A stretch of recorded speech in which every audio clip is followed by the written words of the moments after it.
अस्सलामु अलैकुम वरहमतुल्लाहि वबरकातुहू। अल्हम्दुलिल्लाहि रब्बिल आलमीन वस्सलातु वस्सलामु अला खातिमिल अंबियाइ व सय्यदिल मुरसलीन व अला आलिहि व सहबिहि अजमईन व मन तबिअहुम बि इहसानिन इला यौमिद्दीन। अम्मा बाद, अन अब्दुल्लाह इब्न सलाम रज़ियल्लाहु अन्हु क़ाल क़ाल अन्नबी सल्लल्लाहु अलैहि वसल्लम अय्युहन नास अफ़शुस सलाम व अतइमुत ताआम व वस्सिलुल अरहाम व सल्लु बिल्लैलि वन्नासु नियाम तदखुलुल जन्नत बिसलाम औ कमा क़ाल अन्नबी सल्लल्लाहु अलैहि वसल्लम। मोहतरम हाज़रीन मस्जिद, दीनी मिली भाइयों, बुजुर्गों, जवानों, प्यारे बच्चों, मस्जिद महाड़ी अहले हदीस गुलबर्गा के मोहतरम मुसल्लियों, अल्लाह जज़ाए खैर दे इमाम मोहतरम को कि मामूल के मुताबिक जो मगरिब बाद उनका दर्स हदीस हुआ करता है, आज उन्होंने मुझे इसका मौका इनायत फरमाया है। अल्लाह उन्हें हम सब की तरफ से जज़ाए खैर अता फरमाए। और मैंने दर्स हदीस के लिए आपके सामने प्यारे नबी सल्लल्लाहु अलैहि वसल्लम की एक छोटी सी हदीस पढ़ी है, जिसको अल्लामा अलबानी ने सहीह तरगीब व तरहीब 949 नंबर की हदीस में जिक्र करते हुए, हुक्म लगाते हुए कहा है, हादा हदीसुन सहीह, ये सही हदीस है।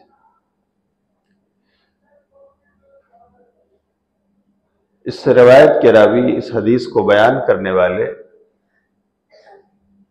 एक सहाबी रसूल हजरत अब्दुल्लाह बिन सलाम रज़ी अल्लाह तआला अन्हु, और यही वो हदीस है कि जिसे उन्होंने इस्लाम लाने से पहले सुना तो बस नबी सल्लल्लाहु अलैहि वसल्लम की सदाकत, आपकी सच्चाई, आपकी अमानतदारी और आपके नबूवत और रिसालत के बारे में अब्दुल्ला बिन सलाम का यकीन बढ़ गया, पुख्ता तर हो गया, जिसका शान वरूद ये है कि अब्दुल्ला बिन सलाम ये अहले किताब में से थे। मदीने में नबी सल्लल्लाहु अलैहि वसल्लम जब मक्का से हिजरत करके गए तो वहां की सोसाइटी में एक तरफ मुशरिकीन थे, शिरक करने वाले लोग, एक तरफ अहले किताब थे जिसमें यहूद बनु नदीर, यहूद बनु कैनुका, यहूद बनु कुरैज़ा, 2-3 मशहूर कबीले यहूदियों के थे अहले किताब। और वहीं पर फिर मदीने में एक और जथा पैदा हो गया था नबी सल्लल्लाहु अलैहि वसल्लम के जाने के बाद, और वो मुनाफिकों का, हिपोक्रेट्स का टोला था, उनका जथा था। तो अब्दुल्ला बिन सलाम नबी सल्लल्लाहु अलैहि वसल्लम के जाने से पहले यहूदी थे। जब आपने हिजरत फरमाई और आप मक्का से अल्लाह रब्बुल आलमीन की इजाजत पर अपने यार गार हजरत अबू बकर सिद्दीक रज़ियल्लाहु तआला अन्हु के साथ मदीने के सफर पे निकले, हिजरत आपने की, तो सबसे पहले आकर आपने क़ुबा में पड़ाव डाला, वहां पर कुछ दिन मुकीम रहे और आपने उसी दौरान मस्जिद क़ुबा तामीर करवाई। और फिर वहां से आप चले, मदीना की बस्ती करीब थी, लेकिन उन दिनों पहाड़ियां थी, नशेबो फराज थे। आप सल्लल्लाहु अलैहि वसल्लम जब क़ुबा से निकले तो जुमा का दिन था, रास्ते में चलते चलते दोपहर का वक्त हुआ और कबीले बनु सालिम में नबी सल्लल्लाहु अलैहि वसल्लम ने वहां लोगों को जमा किया और एक वादी में जुमा की नमाज आपने पढ़ाई। और आज वहीं पर मस्जिद जुमुआ बनी हुई है, जहां नबी सल्लल्लाहु अलैहि वसल्लम ने जुमा की नमाज पढ़ाई। फिर वहां से आपका सफर शुरू हुआ मदीने की तरफ। तो मेरे भाइयों, मदीने के लोग बड़े ही लालची नजरों से आप पर टकटकी बांधे हुए थे, बहुत एक्साइटेड थे। वहां की छोटी छोटी बच्चियां आपके इस्तकबाल के लिए तराने गा रही थी। नौजवान और बुजुर्ग, आपके वो सहाबा जो मक्का हज करने के दौरान आते हुए आपके हाथों पर इस्लाम ले आए थे, आपकी तबलीग से मुसलमान हो गए थे, वो अंसार मदीना आपके मुंतजिर थे। प्यारे नबी सल्लल्लाहु अलैहि वसल्लम का ये काफिला मदीना पहुंचा, आपका इस्तकबाल हुआ और वहां हर शख्स ये चाहता था कि आप हमारे मेहमान बने, मैं आपका मेजबान बन सकूं। कुछ लोगों ने आपके ऊँटनी की नकील पकड़ ली कि हमारे घर चलिए। प्यारे नबी सल्लल्लाहु अलैहि वसल्लम ने कहा कि इसे छोड़ दो, इन्नहा मअमूरा, इसे तो अल्लाह ताला की तरफ से हुक्म हुआ है, ये जहां रुकेगी, जहां बैठेगी, वही मेरा घर है, वही मेरा मेजबान होगा।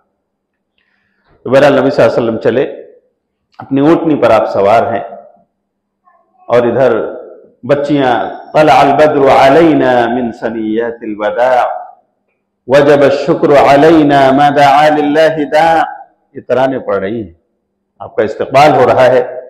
नबी सल्लल्लाहु अलैहि वसल्लम की ऊँटनी चलते चलते गई और एक जगह ठहरी। फिर वहां थोड़ी देर रुकने के बाद थोड़ा और आगे चली और फिर वहां से वापस हुई और वापस जहां ठहरी थी वहीं आकर फिर रुक गई और फिर नबी सल्लल्लाहु अलैहि वसल्लम उतरे, ऊँटनी वहीं बैठ गई। आपने पूछा है किसका घर है? अबू अय्यूब अंसारी रज़ी अल्लाह तआला अन्हु लपक कर आए और कहा, अल्लाह के रसूल, मैं आपका मेजबान हूं, ये आपके मेजबान का घर है। तो इस तरह नबी सल्लल्लाहु अलैहि वसल्लम अबू अय्यूब अंसारी रज़ी अल्लाह तआला अन्हु के मेहमान बने। उस मौके पर जब आप मदीना पहुंचे हैं और इस्तकबाल करने वालों का जो जमघटा और झुरमुट था उसके बीच में आप नमूदार हुए हैं, तो सबसे पहली नसीहत, सबसे पहला मुख्तसर खुतबा जो आपने दिया है, जिसे सुनने के लिए मदीने के लोग उमड़ पड़े थे, आपके अंसार, आपके सहाबा, इसी तरह वहां के अहले किताब और कुछ दीगर लोग, उन्हीं में अब्दुल्ला बिन सलाम रज़ी अल्लाह तआला अन्हु भी थे, जो उस वक्त मुसलमान नहीं थे, यहूदी थे। वो इस्लाम लाने की बात बयान करते हैं कि मैं आपके आने की खबर सुनकर मैं भी आया कि चलूं देखूं आपका पैगाम क्या है, आप क्या कहते हैं, और आपके बारे में जो कुछ पेशिन गोइयां मैंने पढ़ी हैं, जो कुछ हमारी किताबों में जिक्र है, क्या वाकई वो सदाकत आप में है? क्या वाकई उसके मुस्दाक आप बनते हैं? क्या वो चीजें आपके अंदर हैं? अब्दुल्ला बिन सलाम वो जांचने के लिए आए थे, परखने के लिए आए थे। नबी सल्लल्लाहु अलैहि वसल्लम खजूर के एक बाग में खड़े हुए, साहबे कराम का झुरमुट है, अहले किताब हैं और दूसरे लोग हैं। आप सल्लल्लाहु अलैहि वसल्लम ने उस मौके पर मदीने वालों को सबसे पहली नसीहत जो की थी वो यही हदीस है, जिसके बयान करने वाले अब्दुल्ला बिन सलाम रज़ी अल्लाह तआला। आप सल्लल्लाहु अलैहि वसल्लम ने कहा, अय्युहन्नास, ए लोगो, अफ़शुस सलाम, सलाम को फैलाओ। जब किसी भाई से मिलो तो अस्सलामु अलैकुम कहो, अफ़शुस सलाम। व अतइमुत ताआम, लोगों को खाने खिलाओ, गरीबों को, यतीमों को, बेवाओं को, जरूरतमंदों को, अपने रिश्तेदारों को, पड़ोसियों को खाने खिलाओ। वसिलुल अरहाम, और ए लोगों, रिश्तेदारियां जोड़ो, तोड़ने से बचो, सिला रहमी करो। रिश्तेदारों का हक होता है, उसे अदा करो। वसल्लु बिल्लैल वन्नासु नियाम, और जब रात को लोग सो रहे हों तो उठ करके अल्लाह को याद करो, नमाज पढ़ो। तदखुलुल जन्नत बिसलाम, तुम सलामती के साथ अल्लाह की जन्नत में दाखिल हो जाओगे। सुभान अल्लाह, क्या प्यारे जुमले हैं, क्या प्यारी तालीमात हैं। अब्दुल्लाह बिन सलाम रज़ी अल्लाह तआला अन्हु जो यहूदी हैं वो सुनते हैं और मुतासिर हो जाते हैं। ऐसा जामिअ कलाम नबी के अलावा और किसका हो सकता है। ये कलाम ना जादूगर का हो सकता है, ये कलाम ना शायर का हो सकता है, ये कलाम ना काहिन का हो सकता है, ये कलाम ना अर्राफ का हो सकता है, न किसी और दावेदार का। ये हो सकता है तो किसी नबी और रसूल की जबान से अदा हो सकता है। सुभान अल्लाह। तो इस तरह से अब्दुल्लाह बिन सलाम रज़ियल्लाहु तआला अन्हु के दिल में आपके नबूवत और रिसालत की सदाकत बैठ गई। मजीद तफ्तीश और तहकीक में लग गए और फिर वो दिन भी आया कि उन्होंने कलमे शहादत का इकरार कर लिया और आपके सहाबी बन गए। गिने चुने लोग यहूदियों में से हैं जो मुसलमान हुए। उनमें से सबसे पहला नाम किसका है? हजरत अब्दुल्लाह बिन सलाम रज़ियल्लाहु तआला अन्हु का है। वरना तो अक्सर उनमें से मुनाफिक बने थे और मुनाफिक के सरदार अब्दुल्लाह बिन उबई इब्न सलूल के साथ रह रहे थे अहले किताब। लेकिन अब्दुल्लाह बिन सलाम सच्चे पक्के मुसलमान बने और आपके सहाबी बने। अब देखें मेरे भाइयों, नबी सल्लल्लाहु अलैहि वसल्लम की इस हदीस में हमारे समाज और सोसाइटी के लिए कैसा अच्छा मैसेज है। अगर वाकई इस पर अमल हो तो एक तरफ हमारे घर संवर जाएं, बन जाएं, हमारी लाइफ, हमारा ताल्लुक बिल्लाह अल्लाह से मजबूत हो जाए, और दूसरी तरफ अगर इसी पर अमल हो तो हमारे समाज में भी अमन और शांति की बांसुरी बजे, सलामती और अमन के नक्कारे बजाने लगे लोग। हर तरफ हार्मनी, पीस और शांति की सदाएं बुलंद हो अगर इस पर अमल किया जाए। सबसे पहली बात जो नबी सल्लल्लाहु अलैहि वसल्लम ने कहा, लोगों अफ्शुस सलाम, सलामती को फैलाओ, आम करो। नबी सल्लल्लाहु अलैहि वसल्लम का ये जुमला अगर आप चहारदांगे आलम पर नजर डालें, सर्वे करें, तो मैं ये बात कह सकता हूं और इसमें कोई मुबालगा नहीं कि इस दुनिया में इस वक्त सबसे ज्यादा कही और सुनी जाने वाली जो दुआ है, सबसे ज्यादा जो आदमी किसी अपने भाई को, एक मुसलमान बहन अपने बहन को जो चीज दुआ के तौर पर दे रहे हैं, वो दुनिया में सबसे ज्यादा कही सुनी जाने वाली दुआ ये यही सलामती की दुआ है। हम अपने भाई से मिलते हैं अस्सलाम वालेकुम, एक बहन अपने बहन से मिलती है अस्सलाम वालेकुम, वालेकुम अस्सलाम, अफ्शुस सलाम, सलाम को आम करो, सलाम को फैलाओ। मेरे भाइयों, ये इस्लाम का स्लोगन है, ये इस्लाम का शिआर है। वो इस्लाम जिसका स्लोगन सलामती हो, जिसका स्लोगन अमन और शांति हो, जिसका लोगो बन चुका हो सलाम, उस इस्लाम को आज जमाने के लोग दहशतगर्द कहें। आज जमाने की जबान उसके प्रचारक को दहशतगर्द माने। कितनी बड़ी नाइंसाफी की बात। जिसने सबसे पहली तालीम मेरे भाई अपनी जबान से अगर इंसानियत को कुछ दी है तो वो सलामती की तालीम, कि लोगों सलामती को आम करो। और आज पूरी दुनिया में मेरे भाइयों एक मुसलमान कह सकता है कि सबसे ज्यादा जो दुआ किसी को दी जाती है, मेरे भाइयों बोलो कौन सी दुआ है? सलामती की दुआ है। वो इस्लाम जो हर गली कूचे में सलामती फैला रहा हो, शांति की सदाएं लगा रहा हो, एक दूसरे को मिलने मिलाने का काम कर रहा हो, एक दिल को दूसरे दिल से जोड़ने का काम कर रहा हो, नऊजुबिल्लाह, उसको दहशतगर्द, उसके प्रचारक को दहशतगर्द कहा जाए। इससे बड़ी नाइंसाफी दुनिया और क्या कर सकती है। अल्लाह ताला लोगों को इंसाफ की जबान खोलने और बोलने की तौफीक अता फरमाए। तो मेरे भाइयों, ये बहुत असर पजीर जुमला है जिसने अब्दुल्लाह बिन सलाम के दिल में घर कर लिया, अपनी जगह बना ली। हाँ, कि नबी की तालीम, एक रसूल ही की तालीम ऐसी हो सकती है, सलाम फैलाओ, शांति के प्रचारक बनो। हमें भी चाहिए कि हम अपने समाज और सोसाइटी में इस सलाम को आम करें। नबी सल्लल्लाहु अलैहि वसल्लम ने कहा है कि ला यहिल्लु लिम्रिइन मुस्लिमिन अन यहजुरा अखाहु फौqa सलासी लयाल, कि किसी भी मुसलमान के लिए जायज और हलाल नहीं है कि वो अपने भाई से तर्के ताल्लुक कर ले 3 दिन या 3 रात से ज्यादा, कि जब वो दोनों मिले तो उनमें से एक अपना रास्ता बदल ले, अपने भाई से मुंह मोड़ ले और चला जाए। फिर आप सल्लल्लाहु अलैहि वसल्लम कहते हैं व खैरुहुम अल्लज़ी यब्दअु बिस्सलाम, और ये दोनों जिनके दरमियान नाचाकी है, जिनके दरमियान दूरी हो गई है, जिनके दरमियान तनाव बढ़ गया है, जिन दोनों के दरमियान अनबन हो गई है, इन दोनों में से बेहतरीन मुसलमान वो है यब्दउ बिस्सलाम, जो सलाम करने में पहल करे। अस्सलाम वालेकुम मेरे भाई, कल हमसे तलखी हो गई थी, कुछ तो मैं हो गई थी, मुझे माफ कर, मैं माफी मांगता हूं, मुझसे ज्यादती हो गई थी, मेरे भाई दरगुजर करो, अल्लाह आपको सलामत रखे। अल्लाह अकबर। नबी सल्लल्लाहु अलैहि वसल्लम कहते हैं सलाम करने में पहल करो, तो फिर हम दोनों में हो सकता है जुर्म तुमसे हुआ हो, ज्यादती तुमसे हुई हो, अनबन करने में तुम्हारी पहल हो, लेकिन अगर तुम उसी भाई से मिलकर रास्ते में उसे सलाम करते हो, तुम बेहतरीन हो।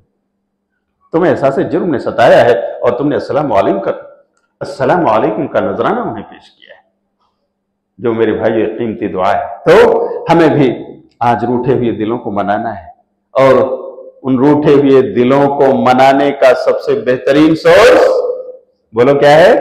अस्सलाम वालेकुम। अस्सलाम वालेकुम। मेरे भाई जरा कह के तो देखो, अपने पड़ोसी का दिल जीत लोगे आप, अपने बिजनेस पार्टनर का जिससे आप नाराज हो, आप उसके दिल में घर कर जाओगे। आप अपने रिश्तेदार से जिससे आप उलझे थे कभी, आप मेरे भाइयों उसकी निगाहों में बड़े बन जाओगे। अल्लाह ताला आपको अजीम बना देगा। अब जरा अस्सलाम वालेकुम की पहल तो करो, अल्लाह हम सबको करने की तौफीक अता फरमाए। व अतइमुत ताआम, और खाने खिलाओ, ये दूसरा जुमला है। मेरे भाई हर समाज में कुछ लोग होते हैं जो अल्लाह के मालदार बंदे हैं, नवाजिशें अल्लाह की हैं, अल्लाह ने माल और दौलत की रेल पेल रखी है और इस तरह से वो नाजो न्याम की जिंदगी गुजार रहे हैं। वहीं दूसरी तरफ मीडियम क्लास के लोग हैं, खाते हैं, कमाते हैं, अल्लाह गुजार रहा है। कुछ ऐसे लोग भी होते हैं कि सुबह को मिल गया तो शाम का कोई भरोसा नहीं है, दोपहर का कोई इंतजाम नहीं है। साहब इकराम की जिंदगियां भी ऐसी थी, कभी कभी सुबह को अल्लाह दे देता, फिर वो अल्लाह से दुआ करते रहते, शाम का इंतजाम नहीं है, दोपहर का नहीं है, लेकिन अल्लाह से उम्मीद है कि अल्लाह खिलाएगा, वही खालिक है, वही राज़िक़ है, अल्लाह देगा। और अल्लाह ताला देता था। मेहनत करते थे, कोशिश करते थे, हत्ता कि जंगल से लकड़ियां चुन चुन कर लाए और जाकर मार्केट में बेचा, और इस तरह से असहाबे सुफ़ा के खाने का इंतजाम हुआ है। तो मेरे भाइयों हर समाज में ऐसे लोग रहते हैं। आप देखें कि वो जरूरतमंद हैं, वो बीमार हैं, वो यतीम हैं, वो बेवा हैं, वो फकीर हैं, वो मोहताज हैं, कमा नहीं पा रहे।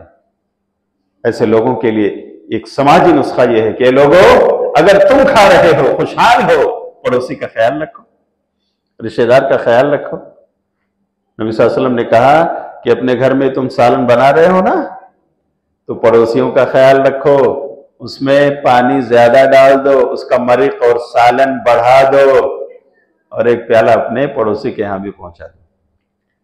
कि वो पड़ोसी जिसके घर में आपके किचन से निकलने वाली खुशबू, आपके किचन से फूटने वाली खुशबू, मसालों की खुशबू, सालन की खुशबू, जिसे उसके पड़ोस के बच्चे महसूस कर रहे हैं, और अपने हो सकता है घर वालों से कह रहे हो कितनी अच्छी खुशबू आ रही है, बिरयानी पक रही है, पुलाव पक रहा है, कहीं बगल में सालन पक रहा है।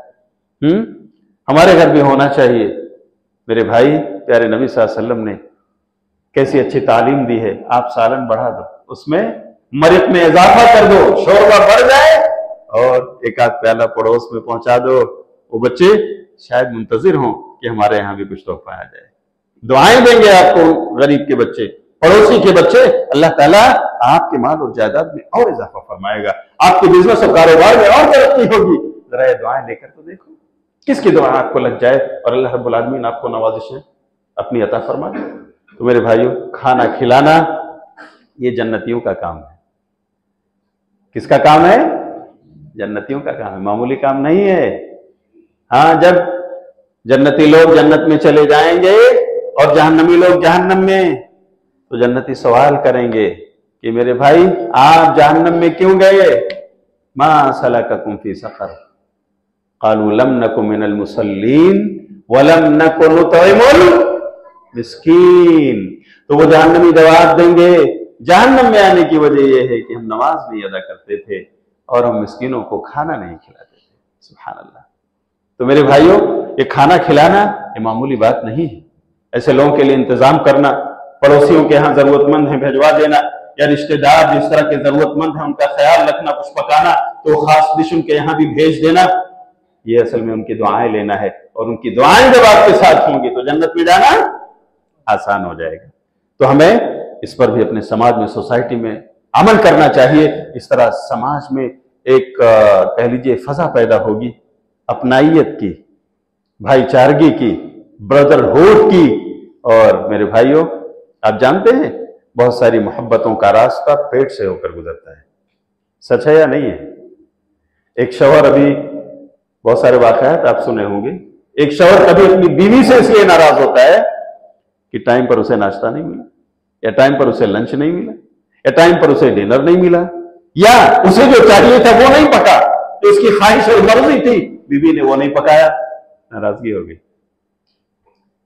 शौहर जो अपनी बीवी को चाहने वाला है, अगर इस बीवी ने उसे पेट के लिए आसूदा न किया तो नाराजगी बढ़ जाती है। अब जरा सर्वे करके देखिए कितने लोग इस तरह से नाराजगी का शिकार है। मेरी बीवी खाना नहीं बना पाती, टाइम पर नहीं उठती, नाश्ता नहीं बनाती, मुझे टिफिन नहीं देती, सो रही होती, नाराजगी बढ़ गई, नाचाकी बढ़ गई, अल्लाह अकबर, बढ़ते बढ़ते यहां तक गई, नहीं, नाकाबिले बर्दाश्त है ये। मेरे भाइयों सुन लो, बहुत सारी मोहब्बतें पेट के राह से होकर गुजरती। अगर ये खिदमत करोगे, तुम इन गरीबों के पेट के लिए इंतजाम करोगे, इन यतीमों के लिए, इन बेवाओं के लिए, इन जरूरतमंदों के लिए, रिश्तेदारों के लिए, अल्लाह के कसम इनकी दुआएं पाओगे और इनके दिलों में आपकी जगह बन जाएगी। अल्लाह ऐसा करने की तौफीक अता फरमाए। जिन्हें अल्लाह ने नवाजा है और अता फरमाया है, उन्हें चाहिए कि दूसरों पर इस तरह से वो भी नवाजिशें करें। अल्लाह इसका अजर अता फरमाए। वसिलुल अरहाम, रिश्तेदारी जोड़ो, ये तो तीसरा जुमला है नबी सल्लल्लाहु अलैहि वसल्लम के इस हदीस का, आपके उस खुतबे का, उस मुख्तसर मैसेज का तीसरा जुमला है, रिश्तेदारियां जोड़ो, तोड़ने से बचो, सिला रहमी करो, कतई रहमी से बचो। रिश्तेदारी जोड़ना कोई मामूली काम नहीं है। आज कितने ऐसे रिश्तों के ताने बाने हैं जो टूट गए। क्यों? अरे भाई मेरे यहां शादी का कार्ड नहीं आया, 2-4 दिन और बाकी हैं, सबके यहां पहुंचा दिया, मेरे यहां नहीं पहुंचाया। नबी सल्लल्लाहु अलैहि वसल्लम के जमाने में शादी कार्ड था भाइयों, आपके यहां थोड़ी देरी हुई पहुंचने में, आप नाराज हो गए, रिश्ता आपने तोड़ दिया। नहीं, उसकी दावत नहीं खाऊंगा मैं शादी में शरीक नहीं होऊंगा, उसका वलीमा अटेंड नहीं करूंगा। अच्छा, उसने शादी की तारीख रख ली और मुझे बुलाया तक नहीं। ओहो मेरे भाई, आपके पास और भी तो काम है ना। शायद उन कामों में आप मुनहमिक थे, मसरूफ थे, जो उससे ज्यादा इंपॉर्टेंट थे, तो उन्होंने जाकर के तारीख रख ली, दिन रख लिया और आपको इत्तला दे दी कि फला तारीख को है, आपको कार्ड पहुंचा दिया। आप नाराज हो गए, हमें उस दावत में क्यों नहीं ले गए। मेरे भाई, आखिर ये भी कोई दावत है कि तारीख रखने जाएंगे तो हम दावत खाएंगे, हम उन पर बोझ बनेंगे। इस तरह की नाराजगियां भी हमारी समाज में दिखाई दे रही हैं। बोलो है कि नहीं मेरे भाई? रिश्तों के ताने बाने टूट रहे हैं ऐसे मामूली मामूली बातों पर। उसको लोग अपनी नाक का मसला बना लेते हैं, अपने लिए ईगो का मसला बना लेते हैं। मुझे उस रिश्तेदार के यहां नहीं जाना, और देखो तुम सब भी नहीं जाना, रोक दिया जाता है।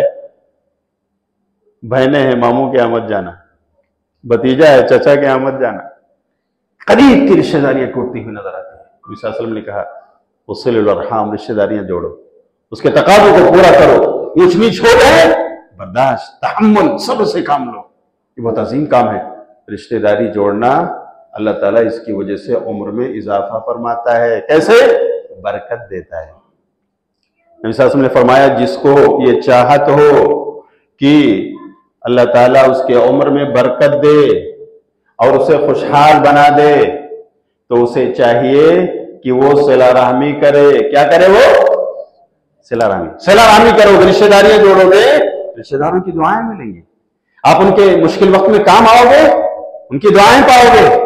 आप उनके दुख दर्द में शरीक रहोगे, उनकी दुआएं मिलेंगी। तो अल्लाह ताला आपको जो उम्र उसने दी रहे ना, वो 40 साल के तो 40 साल ही जियोगे, 50 तो 50 ही जियोगे, लेकिन हो सकता है इस 50 साल में तुम 70 साल वाले आदमी का काम कर जाओ। 100 साल जो आदमी कर सकता था, वो 50 साल में अल्लाह ताला ने आपसे काम ले लिया। ये मतलब है कि अल्लाह ताला आपकी उम्र में बरकत अता फरमाएगा, आपको खुशहाल रखेगा। तो मेरे भाइयों, सिला रहमी हमें करना चाहिए, और ये ऐसा अजीम काम है जिसको सोशल वर्क कह सकते हैं आप। बोलो है या नहीं? समाजी काम है। समाज की अफरा तफरी को खत्म करने के लिए, समाज के तनाव को दूर करने के लिए, समाज में आपसी मोहब्बत और मेल मिलाप को बढ़ाने के लिए सिलुल अरहम बहुत कारगर नुस्खा है। इसीलिए जब नबी सल्लल्लाहु अलैहि वसल्लम गारे हिरा से आए, आप बिल्कुल दहशतज़दा हैं, कांप रहे हैं, आप पर खौफ तारी है, ए खदीजा मुझे चादर उड़ा दो, ए खदीजा मुझे चादर उड़ा दो। हज़रत खदीजा चादर उड़ा देती। कुछ देर के बाद जब इफाका होता है, थोड़ा आपको राहत मिलती है, आप अपना चेहरा खोलते हैं तो अम्मा खदीजा आकर बैठ जाती है। मेरे सरताज बताओ क्या मामला है, क्या माजरा है, आप इतने दहशतज़दा क्यों? प्यारे नबी सल्लल्लाहु अलैहि वसल्लम कहते हैं, इन्नी खशीतु अला नफ्सी या खदीजा, खदीजा मुझे अपने आप पर डर महसूस हो रहा है, मुझे अपनी जान के खतरे महसूस हो रहे हैं खदीजा। इसलिए कि हजरत जिब्रील के साथ इस तरह की पहली मुलाकात आपकी थी कि तन्हाई में किसी अजनबी ने आपको आकर दबोचा हो, बेचा हो और कहा हो पढ़ो, इक़रा बिस्मि रब्बिकल्लज़ी खलक़, खलक़ल इंसान मिन अलक़, इक़रा व रब्बुकल अकरम अल्लज़ी अल्लम बिल कलम, अल्लमल इंसान मा लम यअलम। पहला इत्तेफाक था। आप मेरे भाई तन्हाई में हो और कोई अजनबी आकर के इस तरह से भेजे, क्या हाल होगा बताओ। नबी सल्लल्लाहु अलैहि वसल्लम वहां से आए और इस तरह से आपके चेहरे से हवाएं उड़ रही थी, आप दहशतज़दा थे। अम्मा खदीजा ने जब ये जुमला सुना कि मेरे सरताज कह रहे हैं मुझे जान का खतरा महसूस हो रहा है, तो उस बहादुर खातून ने जो जुमले कहे थे मेरे भाई, सुन लो उसमें क्या बात थी, किस तरह अपने शौहर को उन्होंने तसल्ली दी थी, उनकी ढारस बधाई थी, उनका बैकअप बन गई थी, और अपनी बहादुराना जबान इस्तेमाल करते हुए अपने शौहर के लिए मेरे भाइयों एक हौसला उन्होंने फराहम किया था। क्या कहा था? कल्ला वल्लाह, हरगिज ऐसा नहीं होगा। आप क्या सोच रहे हो मेरे सरताज, मेरे शौहर? अभी तो खदीजा को भी पता नहीं है कि आप नबी बन गए, आप रसूल बन गए। ये तो पहला इंसिडेंट था जो हुआ और अभी आपको पता नहीं।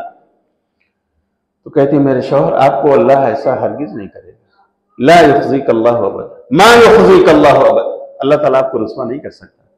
इन्नका लतसिलुर रहीम, दलील इसलिए कि आप रहीम, रिश्तेदारों से सिला रहमी करते हैं, तोड़ने वालों को भी जोड़ते हैं, भागने वालों का पीछा करते हैं, रूठने वालों को मना लेते हैं। इन्नका लतसिलुर रहीम, आप रिश्तेदारियां जोड़ते हैं, दुआएं लेते हैं सबकी। व तहमिलुल कल, बोझ वालों का बोझ उठाकर पहुंचा देते हैं, उनकी मंजिल मकसूद तक उन्हें छोड़ आते हैं, लोगों का सहारा बन जाते हैं। सोशल वर्कर हैं आप। वो तकसीबुल मादूम, ना कमाने वालों के लिए कमाई का जरिया आप बन जाते हैं, उनकी जरूरतें पूरी करने के लिए किसी से सिफारिश कर देते हैं और अल्लाह ताला आपकी सिफारिश से उनका इंतजाम करवा देता है। आप लोगों के मसीहा हैं। वह तक़रिद्दैफ, और आप मेहमान की मेहमान नवाजी करते हैं, जो आप खाते हैं अल्लाह देता है वो खिलाते हैं, मेहमान की इज्जत करते हैं, रिस्पेक्ट देते हैं उसे, समाज सेवा कर रहे हैं। वो तुईनु अला नवाइबिल हक, और हक की राह में, सच की राह में आने वाली जो परेशानियां लोगों के साथ हैं, आप उस पर उनकी मदद करते हैं, उनके सपोर्टर बन जाते हैं, उनके हेल्पर बन जाते हैं, उनके सिफारिशी बन जाते हैं, उन्हें मुसीबतों से निकालने के लिए कोशिशें करते हैं। इतने बड़े समाज सेवक आप हैं, समाज के इतने अफराद की दुआएं आपको मिलती हैं, अल्लाह कैसे रुसवा करेगा? हरगिज नहीं। रिश्तेदारियां जोड़ना आपका काम है, और इतना अजीम काम अगर आप करते हो कि रूठने वालों को मना लेते हो, भागने वालों का पीछा करके उन्हें राजी कर लेते हो, तोड़ने वालों से जुड़ने की कोशिश करते हो, तो ए प्यारे सरताज, आपको अल्लाह रुसवा नहीं करेगा। आप मत ऐसा सोचो। और फिर वही अम्मा खदीजा वर्क़ा बिन नौफल, जो उस वक्त इंजील के आलिम थे, उनके पास लेकर के जाती हैं और कहती हैं अपने भतीजे की दास्तान सुनो, ये कुछ कहना चाहते हैं। यानी वहीं पर रुक नहीं जाती हैं अम्मा खदीजा कि चलिए हमने ढारस बता दी, हमने तसल्ली दे दी, हमने हौसला अफ़ज़ा कलिमात कह दिए। नहीं, अब इसकी दवा भी हम ढूंढते हैं। दवा ढूंढने के लिए उस वक्त के एक्सपर्ट के पास ले जाती हैं, और वो वर्क़ा बिन नौफल हैं जो इंजील के आलिम हैं। जरा सुनो क्या कहते हैं आपके भतीजे। नबी सल्लल्लाहु अलैहि वसल्लम से मुखातब होते हैं वर्क़ा, बोलो मोहम्मद क्या कहते हो? पूरी दास्तान आप बता देते हैं, ऐसा ऐसा मेरे साथ हुआ है। वर्क़ा बिन नौफल कहते हैं खुश हो जाओ, ये तो वही नामूस आज़म है, वही फरिश्ता है अल्लाह का, बल्कि फरिश्तों का सरदार, जो मूसा और ईसा के पास आया करता था मैसेज लेकर, वही आपके पास आया है। ऐ मोहम्मद सल्लल्लाहु अलैहि वसल्लम, काश मैं उस वक्त जिंदा रहता जब आपकी कौम इसी दीन के, इसी मैसेज के तबलीग और दावत की वजह से इस शहर से आपको निकाल बाहर करेगी, मक्का छोड़ने पर आपको मजबूर कर देगी। काश मैं उस वक्त जिंदा रहता तो मैं आपकी मदद करता। लेकिन अम्मा खदीजा कहती हैं कि वरका बिन नौफल वो वक्त आने से पहले पहले इस दुनिया से चले गए। तो मेरे भाइयों, यहां अम्मा खदीजा ने जो जुमले अदा किए हैं, आप सल्लल्लाहु अलैहि वसल्लम की जो सिफात और खूबियां बयान की हैं, उनमें सबसे पहली खूबी क्या थी? बोलो, इन्नका लतसिलुर रहिम, आप रिश्तेदारी जोड़ते हैं। क्या करते हैं? सिला रहमी करते हैं। बहुत अजीम काम है मेरे जवानों, मेरे बुजुर्गों, हमें करने की जरूरत है। अल्लाह ताला हम सबको रिश्तेदारियों के तकाज़े समझकर उसे अदा करने की तौफीक अता फरमाए, हमारी उम्र अल्लाह लंबी करे, उसमें बरकत अता करे। और नंबर 4, इस हदीस का आखिरी जुमला है, वसल्लु बिल्लैल वन्नासु नियाम। ए लोगो, अपने रब को राजी करना चाहते हो ना? रात के तीसरे पहर में जब लोग सो रहे हैं, खर्राटे की नींद ले रहे हैं, अपनी नींद से उठो, गर्म गर्म लिहाफों को, बिस्तरों को छोड़ दो, वजू बनाओ और जाओ, अल्लाह के सामने सजदा रेज हो जाओ, नमाज पढ़ लो और फरियाद कर लो, अल्लाह के सामने दरखास्त रख दो, तुम्हारा एप्लीकेशन कबूल होगा। करके तो देखो। ये 4 बातें नबी सल्लल्लाहु अलैहि वसल्लम ने बयान फरमाई उस पहले खुतबे में, पहले स्पीच में, पहली नसीहत में। और अब्दुल्लाह बिन सलाम का दिल आपके इस पैगाम के लिए खुल गया, अल्लाह ने खोल दिया उसको। सुभान अल्लाह, यहीं से ईमान उनके दिल में दाखिल होना शुरू हुआ। तदखुलुल जन्नत बिसलाम। लोगों, ये 4 काम कर लो, जन्नत में जाना तुम्हारे लिए, बोलो, आसान। सलामती के साथ तुम अल्लाह की जन्नत में दाखिल हो जाओगे। कितने काम करने? बोलो भाइयों, 4। नंबर 1, अफ्शुस सलाम। क्या करना है? सलाम फैलाना है। हाँ, मुसलमान को मुसलमान, चाहे वो मर्द हो या इसी तरह खवातीन हो तो खवातीन तक, मर्द हो तो मर्द तक, खवातीन अपने महरमों तक ये सलाम का पैगाम पहुंचाएं। हर गली कूचे में अल्हम्दुलिल्लाह आज ये सदा गूंज रही है, अस्सलामु अलैकुम वालेकुम अस्सलाम व रहमतुल्लाहि व बरकातुहू। तो मेरे भाई, उस पर सवाब है। सिर्फ इतना नहीं कि सलामती की दुआ आप दे रहे हो और बस, जिसने सलाम में पहल की और अस्सलामु अलैकुम कहा उसको 10 सवाब, जिसने अस्सलामु अलैकुम व रहमतुल्लाह कहा उसको 20 सवाब, जिसने अस्सलामु अलैकुम व रहमतुल्लाहि व बरकातुहू यहां तक अदा किया उसको कितना सवाब? सुभान अल्लाह। थोड़े से वक्त में 30 सवाब आपके खाने में आ गया। सिर्फ अपना दिल कुशादा रखें, बखीली से काम डालें, सलाम में पहल करें। सलाम करना तो सुन्नत और उधर अज्र 10, 20 और 30। लेकिन सुन लो, अगर कोई सलाम कर ले, आपको जवाब देना फर्ज है। क्या है? सलाम कर लेना सुन्नत, लेकिन सलाम जिसको किया जाए अगर वो जवाब नहीं देता तो गुनहगार, इसलिए कि उसने फर्ज काम को छोड़ दिया। कोई भाई सलामती की दावत, सलामती की दुआ आपको पेश करे और आप रद्द सलाम, इस पर अमल ना करो, सलाम का जवाब ना लौटाओ, अल्लाह की कसम आप गुनहगार हो जाओगे। वाजिब है इसका जवाब देना। समझो मेरे भाई, समझ आ रही है आपको? सलाम करना क्या है? सुन्नत रसूल, और उस पर अज्र का, बेशुमार अज्र का वादा। लेकिन सलाम आपने किसी को कर लिया और सामने वाला भाई आपसे नाराज हुआ, आपको सलाम का जवाब अगर नहीं दे रहा तो क्या होगा? वो गुनहगार है। सलाम का जवाब देना यह हक है एक मुसलमान का, जो दूसरे मुसलमान को अदा करना है। तो मेरे भाइयों, इस हक को अदा कीजिए, फैलाइए, आप भी सलामत रहें, सामने वाला भी सलामत रहे। तो इस तरह से मेरे भाइयों, ये नुस्खे जो नबी सल्लल्लाहु अलैहि वसल्लम ने बताए हैं, हमें इस पर अमल करना है और यही जन्नत में जाने का सामान है। नंबर 1, सलाम फैलाना। नंबर 2, रिश्तेदारी जोड़ना। नंबर 3, मिस्कीनों को या रिश्तेदारों को या पड़ोसियों को खाना खिलाना। और नंबर 4, रात को उठकर तहज्जुद पढ़ना। ये फर्ज नहीं है, नफली काम है, नफली इबादत, ऑप्शनल है। लेकिन जो बंदा कर ले जाए, अल्लाह की जो बंदी ऐसा कर ले जाए, तो फिर क्या कहने, उसकी दरखास्त अल्लाह रब्बुल आलमीन तक डायरेक्ट पहुंचती है। अल्लाह खुद उस वक्त आसमान दुनिया पर नुज़ूल फरमाता है और कहता है, मैं यदऊनी फ़अस्तजीब लहू, मैं यसअलुनी फअउती, मैं यस्तगफिरुनी फअगफिर लहू। कौन है जो मुझसे दुआ करे, मैं उसकी दुआ कबूल करूं? कौन है जो मुझसे मांगे, मैं उसे दे दूं? कौन है जो मुझसे बख्शिश तलब करे और मैं उसके गुनाहों को बख्श इरेज कर दूं? कौन कहता है? तीसरे पहर में अल्लाह ताला आसमानी दुनिया निचले आसमान की तरफ नुज़ूल फरमाता है। हमारा अकीदा है, नबी सल्लल्लाहु अलैहि वसल्लम ने बयान फरमाया, सही बुखारी की रवायत। लेकिन कैसे नुज़ूल फरमाता है, वी डू नॉट नो, हमें ये नहीं मालूम। तो हम इतना मानेंगे अल्लाह नुज़ूल फरमाता है, कैसे? जैसा उसकी शान के लिए लायक और ज़िला है। और फिर वो ये कहता है बंदों से, मेरे बंदो तुम में से कौन है जो मुझसे मांगे दे दूं? कौन है जो रिस्क तलब करे, मैं उसे रिस्क मुहैया करवा दूं? कौन है जो अपने गुनाहों की बख्शिश तलब करे, मैं उसको गुनाहों से आजाद कर दूं? ऐसे वक्त में अगर हमारी दरख्वास्त अल्लाह तक जाएगी तो अल्लाह कबूल करेगा कि नहीं? बोलो। लेकिन आज हम अल्लाह के पास ये दरख्वास्त नहीं देते और उसके बाद हम सुबह उठते हैं 7 बजे 8 बजे और उसके बाद कहते हैं अखबार लाओ पढ़ो, कौन सी वैकेंसी आई है, कहाँ इंटरव्यू देने जा सकता हूं, इधर फोन उधर फोन, ये एजेंसी वो एजेंसी, अखबार हम चाट रहे हैं। लेकिन अल्लाह कह रहा है दरख्वास्त यहां दे दो, कबूल यहां होती है। वो दरख्वास्त हम देने के लिए वक्त नहीं निकाल पा रहे हैं। अल्लाह ताला हमारे नौजवानों को दीन का सही शऊर अता फरमाए, अपनी जरूरतें अपनी फरियादें अल्लाह के सामने रखने की तौफीक अता फरमाए। यही जन्नत का रास्ता है जो प्यारे रसूल ने बताया है। और इसी खुतबे को सुनकर अब्दुल्लाह बिन सलाम रज़ियल्लाहु तआला अन्हु के दिल में ईमान दाखिल हुआ और फिर वक्त आया कि उन्होंने कलमे शहादत का इकरार कर लिया। अल्लाह रब्बुल आलमीन हम सबको इन प्यारी तालीमात पर अमल करने की तौफीक अता फरमाए। आमीन। व आखिरु दावाना अनिल हम्दुलिल्लाहि रब्बिल आलमीन। अस्सलामु अलैकुम व रहमतुल्लाहि व बरकातुहू।